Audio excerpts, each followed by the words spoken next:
Audio Jungle.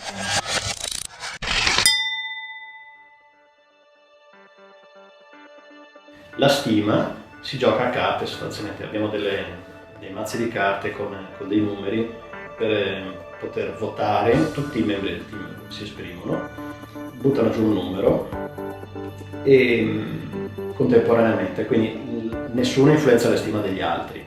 Al massimo 3 votazioni, e dopo la seconda volta si discute se necessario, si arriva sempre a una convergenza, o si fa una media oppure molto spesso si arriva anche a un'unanimità di giudizio.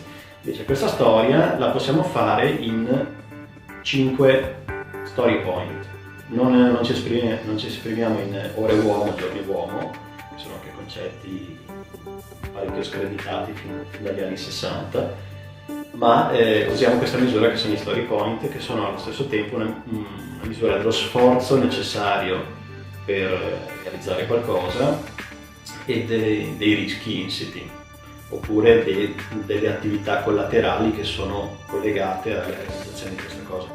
Usiamo queste carte che sono numerate un po' secondo la serie di Fibonacci, a parte qualche eccezione. Il fatto di usare la serie di Fibonacci ci aiuta a non avere dubbi, diciamo, sul numero in più e il numero in meno. Facciamo un mazzo che va da 0 a 13, dove 13 generalmente è una cosa da fare molto grande. Questo ci aiuta anche a chiederci se questa storia è così grande possiamo spezzettarla in modo da renderla più gestibile e magari lasciare un pezzo in questo sprint, un pezzo in un altro. Mettiamo queste storie nello sprint backlog, pigliamo dal product backlog cose da fare complessivamente per il progetto, le portiamo nelle cose da fare nell'arco delle prossime 2 settimane, tipicamente, cioè durante lo sprint. Quando abbiamo totalizzato un certo numero di story point, sappiamo che con tutta probabilità quella è la quantità di lavoro che siamo in grado di fare nell'arco delle 2 settimane. E devo dire che per quanto possa sembrare vago e casuale, in realtà mediando fra le opinioni di tutti i membri del team e anche chiaramente alla luce dell'esperienza di tutti gli sprint precedenti, si arriva a delle stime molto precise.